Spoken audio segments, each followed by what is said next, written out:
Hello everyone, welcome back to our channel. ఇవాళ వీడియోలో ఆది బ్లౌజ్తో పర్ఫెక్ట్గా బ్లౌజ్ని ఎలా కట్ చేసుకోవాలి అనేది ఈ వీడియోలో బిగినర్స్ కోసం కొన్ని టిప్స్ అయితే షేర్ చేస్తూ వీడియోని పోస్ట్ చేస్తున్నానండి. వీడియోని స్టార్ట్ చేసే ముందు నాదొక చిన్న రిక్వెస్ట్ అండి. మీలో ఎవరైనా మన ఛానల్ని కనుక ఫస్ట్ టైం చూస్తుంటే ఛానల్ని సబ్స్క్రైబ్ చేసుకోండి. వీడియోస్ నచ్చితే లైక్ చేసి యూస్ఫుల్ అనుకుంటే మీ ఫ్రెండ్స్కి ఫ్యామిలీ మెంబర్స్కి కూడా షేర్ చేయండి. ఇంకా లేట్ చేయకుండా వీడియో అయితే స్టార్ట్ చేస్తున్నాను. ఇది వచ్చేసి 80 పాయింట్ల లైనింగ్ క్లాత్ అయితే తీసుకున్నానండి. ఇది లైనింగ్ అయితే తడపలేదు, ఎందుకంటే ఇది కాటన్ సిల్క్ కాబట్టి తడిపే అవసరం అయితే ఉండదన్నమాట. కాటన్ లైనింగ్ అనుకోండి, ఖచ్చితంగా తడపాలి. దీన్ని 2 ఫోల్డింగ్స్ కింద అయితే వేసాను. ఓపెన్స్ అనేవి ఆపోజిట్ సైడ్ ఉన్నవి, ఫోల్డింగ్ అనేది నా వైపుకు ఉందన్నమాట. ఇలా 2 ఫోల్డింగ్స్ వేసినప్పుడు క్లాత్ అనేది కింది వైపున హెచ్చు తగ్గులు లేకుండా ఉండడం కోసం స్ట్రైట్గా ఒక లైన్ని మార్క్ చేసుకున్నాను. ఈ లైన్ దగ్గర నుంచి పావించికి ఇంకొక లైన్ని మార్క్ చేసుకోండి, ఎందుకంటే ఇది నడుము బెల్ట్ స్టిచ్ చేయడానికి ఖర్చు అనమాట. ఖర్చు కోసం కూడా ఒక లైన్ని మార్క్ చేసుకొని ఇప్పుడు ఈ సెకండ్ లైన్ దగ్గర నుంచి పొడవును మార్క్ చేసుకోవాలి. ఆది బ్లౌజ్లో నుంచి పొడవును ఎలా మార్క్ చేసుకోవాలి అంటే కరెక్ట్గా ఇదిగోండి, ఇది వచ్చేసి ఆది బ్లౌజ్ అనమాట. ఇలా ఉంది కదా, బ్యాక్ పార్ట్ ఫ్రంట్ పార్ట్ రెండు కలిపేసి పట్టేసుకోండి. అప్పుడు మనకి బ్లౌజ్ అనేది సాగకుండా ఉంటుంది అనమాట. ఇలా రెండు కలిపేసి పట్టుకొని షోల్డర్ దగ్గర అంటే షోల్డర్కి స్ట్రైట్గా ఈ మిడిల్లో డాట్ అనేది ఉంటుంది బ్యాక్ సైడ్. ఈ డాట్ని ఇలా స్ట్రైట్గా పట్టుకోండి, ఓకేనా. ఇలా స్ట్రైట్గా పట్టేసుకొని ఈ సెకండ్ లైన్ దగ్గర నుంచి క్లాత్ పైన పెట్టేసుకోవాలి. ఇలా పెట్టేసుకొని ఈ షోల్డర్ దగ్గరికి ఒక మార్కింగ్ అనేది చేసుకోవాలి. ఖచ్చితంగా షోల్డర్ జాయింట్ దగ్గరకు ఒక మార్క్ చేసుకోండి, సరేనా. ఇక్కడ వరకు ఒకసారి మళ్ళీ చెక్ చేసుకోండి. ఆది బ్లౌజ్ని ఇలా టైట్గా లాగొద్దు, లూజ్గా వదలొద్దు, జస్ట్ నార్మల్గా అలా పట్టుకొని ఒక మార్కింగ్ అనేది షోల్డర్ జాయింట్ వరకు చేసుకోండి. ఖచ్చితంగా మనకి పొడవు అనేది కరెక్ట్గా వచ్చేస్తుంది. ఇప్పుడు షోల్డర్ జాయింట్ కోసం, షోల్డర్ని జాయింట్ చేయడం కోసం ఇక్కడ పావించి ఖర్చు అనేది ఎక్స్ట్రా తీసుకోవాలి, ఓకేనా. ఇప్పుడు ఖర్చులతో సహా పొడవుని మార్క్ చేసాం. కింది వైపున నడుము బెల్ట్కి, పై వైపున షోల్డర్ జాయింట్కి. ఇప్పుడు ఖర్చులతో కలిపి బ్లౌజ్ పొడవు వచ్చేసి 1 తక్కువ 13 ఇంచులు ఉంది. ఇంకా 1 ఇంచుదే, 1 పాయింట్ ఏముంది లేదు, 1 పాయింట్ కూడా రాంగ్ ఏం లేదు. ఖచ్చితంగా 13 ఇంచులు వచ్చింది చూడండి. నేను ఇక్కడ టేప్ అనేది కొంచెం మిడిల్లోకి పెట్టాను అనమాట. సో ఇక్కడ కరెక్ట్గా 13 ఇంచులు అనమాట ఖర్చులతో కలిపి. ఖర్చు లేకుండా అయితే మనకి ఖర్చులతో పని లేకుండా 12.5 ఇంచులు పొడవు, ఓకేనా. ఖర్చులతో కలిపి 13 ఇంచులు. ఇప్పుడు ఇదే 13 ఇంచుల్ని ఇటువైపున కూడా ఒక మార్కింగ్ అనేది చేసుకోవాలి. టేప్తో కొలుచుకుని మార్క్ చేసుకోండి, అప్పుడు మీకు లైన్స్ అనేవి అటు ఇటుగా అవ్వకుండా స్ట్రైట్గా వస్తాయి. మనము స్ట్రైట్గా మార్క్ చేసుకుంటే బ్లౌజ్ కూడా ఫిట్టింగ్ పర్ఫెక్ట్గా వస్తుంది. ఇలా పై వైపున కింది వైపున ఖర్చులు మార్క్ చేసుకున్న తర్వాత ఇప్పుడు ఆది బ్లౌజ్ని లోపల వైపు తిప్పేసుకొని బ్యాక్ సైడ్ డాట్స్ పై వైపు నుంచి ఇలా స్ట్రైట్గా పట్టుకోండి, ఓకేనా. డాట్స్ పై వైపు నుంచి పట్టుకోండి ఇలా స్ట్రైట్గా. ఇలా వంపుగా లాగొద్దు, లేకపోతే ఇలా క్రాస్గా కూడా పట్టుకోకూడదు. స్ట్రైట్గా ఇక్కడ మీకు చూపిస్తా.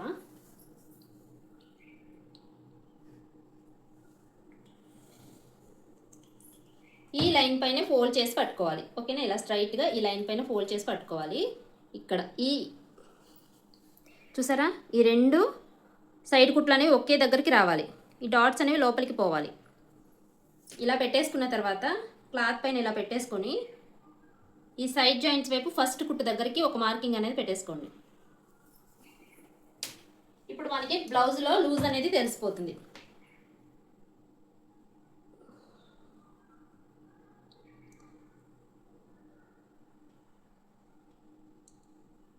లూజ్ వచ్చేసి పావు తక్కువ 8 ఇంచులు వచ్చిందనమాట.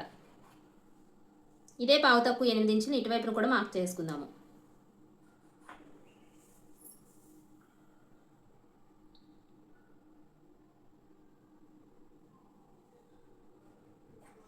పావు తక్కువ 8 ఇంచులు ఇటువైపును కూడా మార్క్ చేసేసుకున్న తర్వాత ఇప్పుడు స్ట్రైట్గా ఒక లైన్ని డ్రా చేసుకుందాము. లైన్ డ్రా చేసుకొని ఇటువైపున 2 ఇంచులు ఖర్చు కోసం, కింది వైపున 2 ఇంచులు ఖర్చు కోసం ఒక మార్కింగ్ అనేది పెట్టుకొని ఈ మార్కింగ్ని స్ట్రైట్గా లైన్ కూడా డ్రా చేసుకోండి. ఇలా లైన్ డ్రా చేసుకున్న తర్వాత బ్యాక్ సైడ్ ఆది బ్లౌజ్ని లోపల వైపుకు తిప్పేసుకొని ఈ సైడ్ జాయింట్స్ వైపు ఫస్ట్ కుట్టు ఉంది కదా, ఇదిగోండి. ఈ సైడ్ జాయింట్స్ వైపు కనిపిస్తుంది కదా, ఈ ఫస్ట్ కుట్టు ఇదిగోండి. ఇక్కడ నుంచి స్టార్ట్ చేయాలి. ఖర్చు దగ్గర నుంచి ఫస్ట్ కుట్ని ఇలా ఫోల్డ్ చేసేసుకోండి, ఓకేనా. ఇలా ఫోల్డ్ చేసేసుకొని ఈ సెకండ్ లైన్ దగ్గర నుంచి ఇలా పెట్టేసుకొని సెకండ్ లైన్ దగ్గర నుంచి ఇలా పెట్టుకొని ఈ కుట్టు వరకు కాకుండా ఖర్చు వరకు, ఇక్కడ వరకు కాకుండా ఇక్కడ వరకు ఖర్చు వరకు ఒక మార్క్ పెట్టేసుకోండి ఇలా. ఇప్పుడు మనకి చంక దింపు ఎంత ఉందో చూసుకోండి. చంక దింపు వచ్చేసి 5 ఇంచులు ఉందన్నమాట. ఇప్పుడు షోల్డర్ కోసం కూడా ఇదే 5 ఇంచుల్ని మార్క్ చేస్తున్నాను.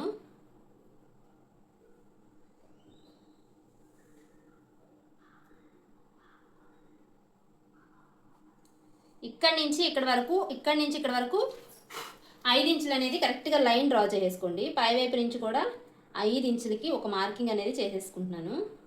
ఇప్పుడు ఇలా ఎల్ షేప్లో లైన్స్ అనేవి డ్రా చేసుకోవాలి.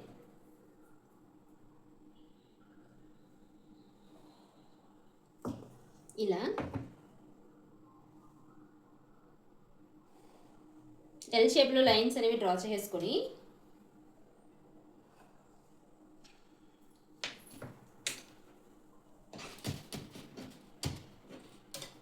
ఇప్పుడు ఈ కర్వ్ తిరిగే దగ్గర అంటే ఈ కార్నర్లో ఈ స్కేల్ ఇలా పెట్టేసుకుని ఇక్కడ రౌండ్ షేప్ అనేది డ్రా చేసుకోవాలి. ఈ కర్వ్ తిరిగే స్కేల్తో రౌండ్ షేప్ అనేది డ్రా చేస్తున్నాను. ఒకవేళ ఈ స్కేల్ అనేది మీ దగ్గర అవైలబుల్గా లేకపోతే ఈ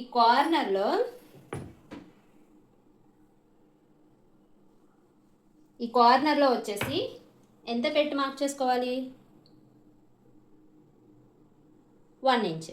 ఓకేనా? ఖచ్చితంగా ఈ కార్నర్లో 1 ఇంచ్ పెట్టి మార్క్ చేసుకోవాలి. ఇప్పుడు ఆది బ్లౌజ్లో నుంచి ఈ షోల్డర్లో నుంచి నెక్కి ఎంత మార్క్ చేసుకోవాలి, నెక్ విడ్త్ ఎంత మార్క్ చేసుకోవాలి, షోల్డర్ కోసం ఎంత మార్క్ చేసుకోవాలో తెలియట్లేదు అని చెప్పి చాలామంది కామెంట్స్లో అడుగుతున్నారు. వాళ్ళ కోసమే ఇప్పుడు ఈ టిప్స్ అయితే చెప్తున్నాను అనమాట. ఇప్పుడు మనకి ఆది బ్లౌజ్ ఉంది కదా, ఆది బ్లౌజ్ని లోపల వైపుకి ఇలా తిప్పేసుకోండి. ఇలా తిప్పేసుకున్న తర్వాత ఈ ఖర్చు దగ్గర నుంచి ఇక్కడి నుంచి ఇక్కడ వరకు ఎంతైతే ఉందో అంతా మనము ఇక్కడి నుంచి పెట్టుకోవాలి. ఇది వచ్చేసి మనకి చంకదింపు కదా, ఇది కూడా చంకదింపే కదా, ఈ లైన్ అనమాట ఇది. ఓకేనా?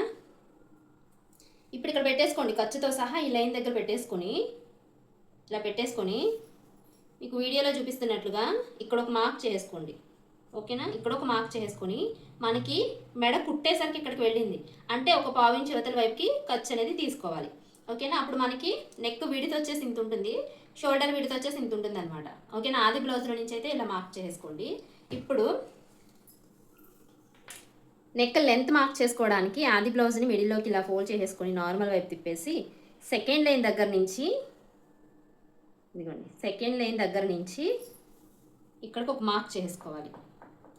ఒక మార్క్ చేసుకొని పై వైపున ఎంతైతే లెంత్ పెట్టామో ఇక్కడ 2 ఇంచులు వచ్చింది కదా, ఇదే 2 ఇంచులు ఇక్కడ కూడా మార్క్ చేసుకొని లైన్ అనేది డ్రా చేసుకోవాలి.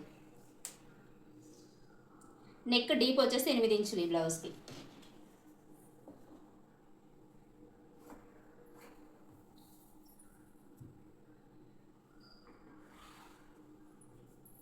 నెక్ డీప్ వచ్చేసి 8 ఇంచులు. ఇక్కడ మనకి కావాల్సిన నెక్ షేప్ని అయితే డ్రా చేసేసుకోవచ్చు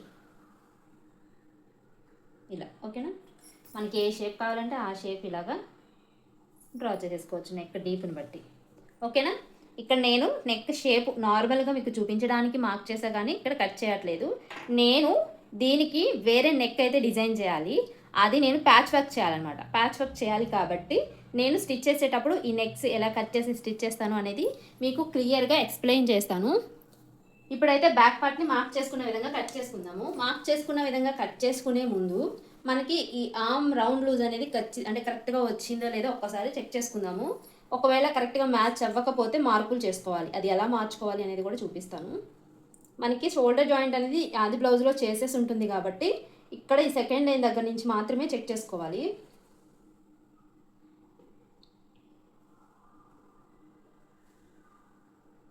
మనం మార్క్ చేసింది ఖర్చు కాబట్టి ఖర్చు వరకు కరెక్ట్గా వచ్చిందో లేదో చెక్ చేసుకోవాలి. చూసారా? ఈ ఫస్ట్ లైన్ వచ్చేసి ఖర్చు వరకు కరెక్ట్గా వచ్చింది. మనకి ఈ ఆర్మ్ లూజ్ అనేది కరెక్ట్గా మ్యాచ్ అయింది అంటే మనము పర్ఫెక్ట్గానే డ్రా చేసామన్నట్టు. ఇప్పుడు మనము ఎలా అయితే మార్క్ చేసుకున్నామో యాజ్ ఇట్ ఈస్గా అలాగే కట్ చేస్తున్నాను. నెక్ మాత్రం కట్ చేయట్లా, స్టిచ్ చేసేటప్పుడు నెక్ కట్ చేస్తాను. మనం ఎంత పర్ఫెక్ట్గా మార్క్ చేసుకున్నామో అంత పర్ఫెక్ట్గా కట్ చేయడం కూడా చాలా ఇంపార్టెంట్.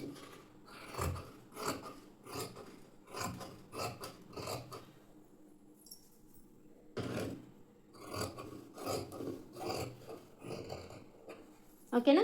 ఇలా మనము పర్ఫెక్ట్గా బ్యాక్ పార్ట్ని కట్ చేసుకోవాలి. ఇప్పుడు ఫ్రంట్ పార్ట్ ఎలా కట్ చేసుకోవాలి అనేది చూపిస్తాను.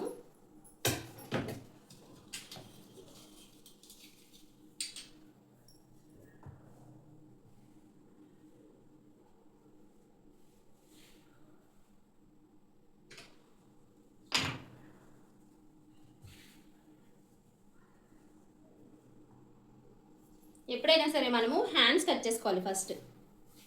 ఓకేనా. బ్యాక్ పార్ట్ అయిపోయిన తర్వాత హ్యాండ్స్ని కట్ చేసుకోవాలి. ఈ హ్యాండ్స్ని 4 ఫోల్డింగ్స్ కింద వేసేసుకోవాలి. ఇటువైపున బ్యాక్ పార్ట్ కట్ చేశాను, ఇటువైపున హ్యాండ్స్ కట్ చేస్తున్నాను. 4 ఫోల్డింగ్స్ కింద వేసేసుకున్న తర్వాత ఇప్పుడు కింది వైపున స్ట్రైట్గా ఒక లైన్ అనేది మార్కింగ్ చేసేసుకోండి.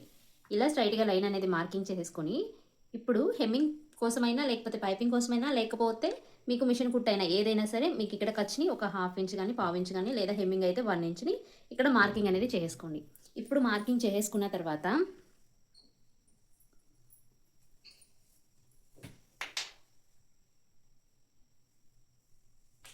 ఆది బ్లౌజ్ని లోపల వైపుకి తిప్పేసుకోండి. ఓకేనా. ఇలా లోపల వైపుకి తిప్పేసుకొని 3 ఇంచెస్ ఈ హ్యాండ్స్ కన్నా 3 ఇంచెస్ ఎక్స్ట్రా పొడవు పెట్టుకోవాలి మనం. ఓకేనా.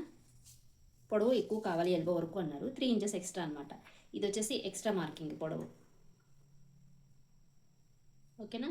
ఇలా 3 ఇంచెస్కి పొడవు ఎక్స్ట్రా కావాలి కాబట్టి మీరు ఒకవేళ నేను డ్రా చేస్తున్నట్టు హ్యాండ్స్ మార్క్ చేశారంటే ఇలా పొడవు ఎక్స్ట్రా యాడ్ చేసుకోవాలి అనుకుంటే ఇలా ఒక లైన్ అనేది డ్రా చేసుకోండి. ఇప్పుడు ఆది బ్లౌజ్లో నుంచి సింపుల్గా బ్యాక్ పార్ట్ని ఇలా లోపల వైపుకి తీసేసుకొని ఈ కుట్టు కనిపిస్తుంది చూసారా, ఖర్చు కాకుండా కుట్టు కనిపిస్తుంది కదా, ఇలా కుట్టు, ఈ కుట్టు మీద ఒక్కసారి మార్కింగ్ చేసేసుకోండి. ఇలా కుట్టు కనిపిస్తుంది కదా, ఈ కుట్టు మీదే మార్కింగ్ చేసుకోండి కరెక్ట్గా.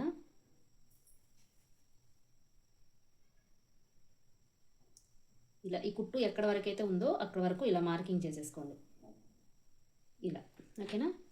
ఇప్పుడు మనం మార్క్ చేసుకున్న ఈ లైన్ వచ్చేసి ఇక్కడ రావాలి ఇలా, ఎందుకంటే ఇది ఎక్స్ట్రా పొడవు యాడ్ చేసుకున్నాం అనమాట. ఇలా ఈ లైన్ మీద పెట్టేసుకొని ఇప్పుడు దీన్ని ఇలా తిప్పేసుకొని ఇక్కడ సైడ్ జాయింట్స్ వైపు, ఇక్కడ హ్యాండ్ జాయింట్స్ వైపు ఇలా కరెక్ట్గా పట్టేసుకోండి. కరెక్ట్గా పట్టేసుకొని ఒకసారి ఇలా షేప్ చేసుకోండి. ఓకేనా. ఇప్పుడు మనకి మార్కింగ్ పడిపోయింది చూసారా,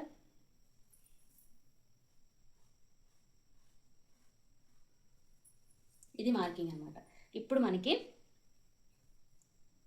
ఖర్చు కోసం పైన ఇది కుట్టు కదా, మరి ఖర్చు కోసం మార్క్ చేసుకోవాలి కదా, ఇది వచ్చేసి ఖర్చు. ఓకేనా.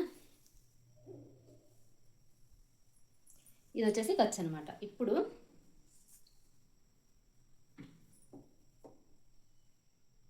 ఒక లైన్ డ్రా చేసుకోండి. ఓకేనా. ఇక్కడ ఒక లైన్ డ్రా చేసుకొని మనము బ్యాక్ పార్ట్లో ఇక్కడ నుంచి ఈ సెకండ్ లైన్ దగ్గర నుంచి ఈ లూజ్ ఎంత ఉందో ఒక్కసారి టేప్తో కరెక్ట్గా కొలుచుకోండి.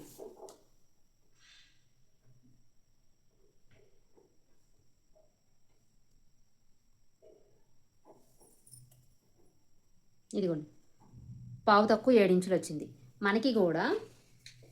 ఇక్కడ నుంచి ఇక్కడికి పావు తక్కువ 7 ఇంచులు ఎక్కడైతే వస్తుందో అక్కడికి మార్క్ చేసుకోవాలి. ఇవ్వండి, ఇక్కడ పావు తక్కువ 7 ఇంచులు మార్క్ చేసి అదే పెడుతున్నాను స్టార్టింగ్ పాయింట్లో. ఇప్పుడు ఇలా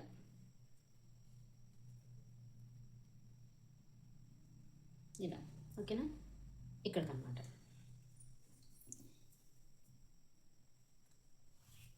మనకి ఇది వచ్చేసి హ్యాండ్ డౌన్. ఓకేనా.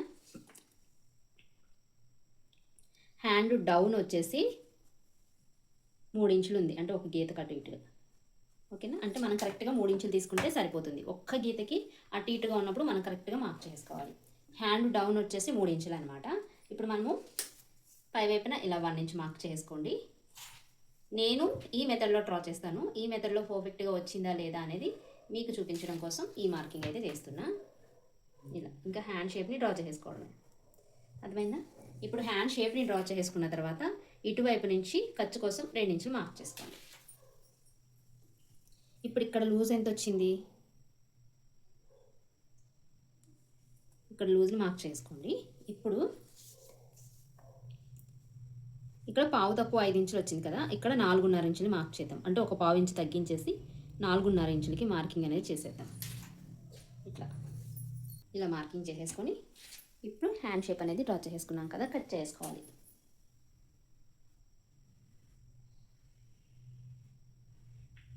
ఓకేనా, ఇప్పుడు మార్క్ చేసుకున్న విధంగా కట్ చేసేద్దాము.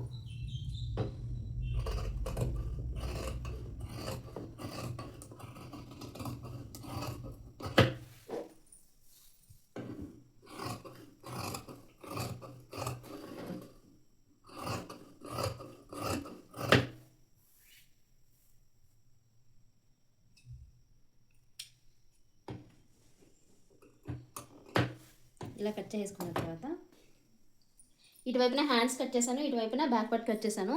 ఈ 80 పాయింట్ల క్లాత్లో ఈ క్లాత్ అయితే మిగిలిందనమాట. ఇప్పుడు ఈ కార్నర్స్ ఉన్నాయి కదా, అంటే మనకి ఇలా మూలలు అనమాట, క్రాస్, ఈ క్రాస్గా ఉన్న వైపు మనము ఫ్రంట్ పార్ట్ ఇదిగోండి ఈ షోల్డర్స్ ఉన్నాయి కదా, ఇవి వేసుకోవాలన్నమాట. ఓకేనా, ఇటైనా వేసుకోవచ్చు, లేదంటే మనకి ఎటు వీలు కుదిరితే అటు.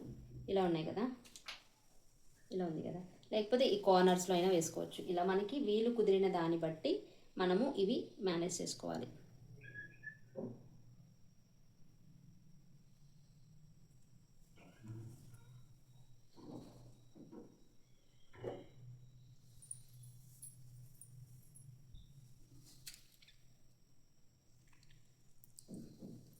ఇప్పుడు ఇటువైపున హ్యాండ్స్, ఇటువైపున బ్యాక్ పార్ట్ కట్ చేసామండి.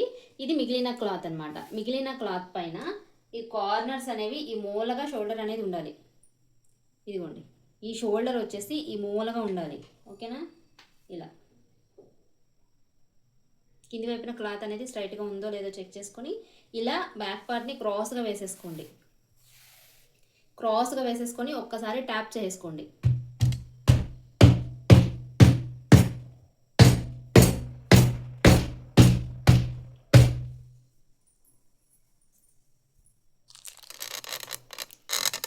ఇలా ట్యాప్ చేసుకోండి. ఓకేనా, ఇలా బ్యాక్ పార్ట్ని క్రాస్గా వేసేసుకొని ట్యాప్ చేసేసుకోండి.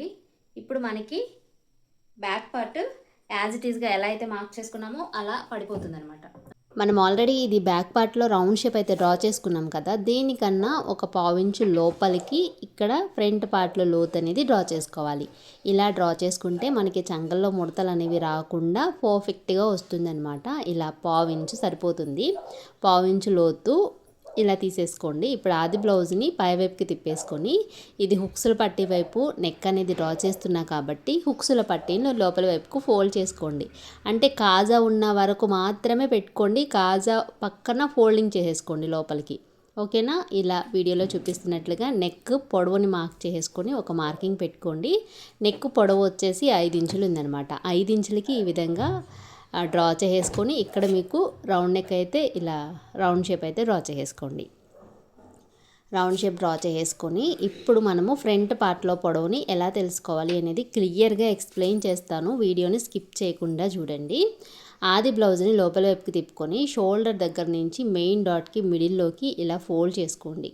ఇలా ఫోల్డ్ చేసుకున్న తర్వాత ఆది బ్లౌజ్ని గట్టిగా లాగకుండా లూజ్గా వదలకుండా మెయిన్ డాట్ కిందికి ఒక మార్కింగ్ అనేది పెట్టుకోండి ఖర్చుతో సహా. ఓకేనా, మెయిన్ డాట్ కిందికి ఒక 1/4 ఇంచు కిందికి పెట్టుకోండి ఖర్చుతో సహా. 11 ఇంచులు వచ్చిందనమాట ఫ్రంట్ పార్ట్ పొడవు. ఇప్పుడు ఈ పొడవు వరకు స్ట్రైట్గా ఒక లైన్ అనేది మార్క్ చేసుకోండి. ఇలా ఫ్రంట్ పార్ట్ పొడవు స్ట్రైట్గా లైన్ మార్క్ చేసుకొని 2.5 ఇంచులకి ఒక మార్కింగ్ అనేది పెట్టుకొని మనకి డాట్ వెడల్పు కోసం 2 ఇంచులకి ఇంకొక డాట్ మార్క్ చేసుకొని మధ్యలో ఇంకొక డాట్ని మార్క్ చేసుకోండి. అంటే ఇంకొక మార్కింగ్ని మార్క్ చేసుకోండి. అది వచ్చేసి మెయిన్ డాట్ అనమాట. ఫ్రంట్ పార్ట్ కరెక్ట్గా పొడవు మార్క్ చేసుకున్నామా లేదా బ్లౌజు సాగిపోయిందా అని మనకి ఒక డౌట్ ఉన్నప్పుడు ఈ సైడ్ జాయింట్స్ వైపు ఈ చంక దగ్గర డాట్ ఉంటుంది కదా, ఆ డాట్కి ఇలా మార్క్ చేసుకొని ఆ డాట్కి మెయిన్ డాట్కి అంటే ఇలా పట్టుకొని వీడియోలో చూపిస్తున్నట్లుగా బ్లౌజ్ని మెయిన్ డాట్కి చంక దగ్గర డాట్కి ఇలా పట్టుకొని పొడవుని ఒకసారి చెక్ చేసుకుంటే పొడవు అనేది కరెక్ట్గా వస్తుందన్నమాట. అలా చెక్ చేసుకున్నప్పుడు మనకి బ్లౌజ్ అనేది సాగదు. ఇప్పుడు పై వైపున మెడపట్టి స్టిచ్ చేయడానికి ఖర్చు వదిలేసి షేప్ బెల్ట్ వరకు ఒక మార్క్ చేసుకోండి. మనకి మిడిల్లో ఒక డాట్ ఉంటుంది కాబట్టి డాట్ కూడా కొంచెం అదే క్లాత్ అనేది వదిలేసుకొని ఇలా మార్కింగ్స్ అయితే చేసేసుకోండి. మార్కింగ్స్ చేసేసుకున్న తర్వాత ఈ 2 మార్కింగ్స్ని ఇలా కలిపేసుకోండి. మనకి ఫ్రంట్ పార్ట్ అనేది రౌండ్ షేప్ వచ్చేస్తుంది అనమాట క్రాస్గా. ఇప్పుడు ఒక్కసారి సైడ్ జాయింట్స్ వైపు మనకి షేప్ బెల్ట్ పొడవు ఎక్కడ వరకు వచ్చిందో పై వైపున ఖర్చు దగ్గర నుంచి షేప్ బెల్ట్ వరకు వీడియోలో చూపిస్తున్నట్లుగా ఒకసారి కొలుచుకొని మార్కింగ్ అనేది చేసుకోండి. ఇప్పుడు ఈ మెయిన్ డాట్కి చివరన పెట్టుకున్న మార్కింగ్ దగ్గర నుంచి ఇట్లా వీడియోలో చూపిస్తున్నట్లుగా క్రాస్గా మార్కింగ్ చేసేసుకోండి. ఫ్రంట్ పార్ట్ అయితే పర్ఫెక్ట్గా మార్కింగ్ అయితే చేసేసుకున్నాము. ఇప్పుడు మార్క్ చేసుకున్న విధంగా ఫ్రంట్ పార్ట్ని జాగ్రత్తగా అటు ఇటు కదలకుండా, అంటే కింది క్లాత్ పైవైపు క్లాత్ కూడా కదిలిపోకుండా పట్టుకొని కటింగ్ అయితే చేసేసుకోండి. ఇంతేనండి. Back part, front part, hands పర్ఫెక్ట్గా ఎలా కట్ చేసుకోవాలో చూసారు కదా. మీకు వీడియో నచ్చితే కనుక లైక్ చేసి, యూస్ఫుల్ అనుకుంటే షేర్ చేయండి. మరిన్ని వీడియోస్ కోసం ఛానల్ని సబ్స్క్రైబ్ చేసుకోండి. మళ్ళీ ఒక మంచి వీడియోతో మళ్ళీ మీ ముందుకు వస్తాను. అంతవరకు bye bye. Thank you for watching.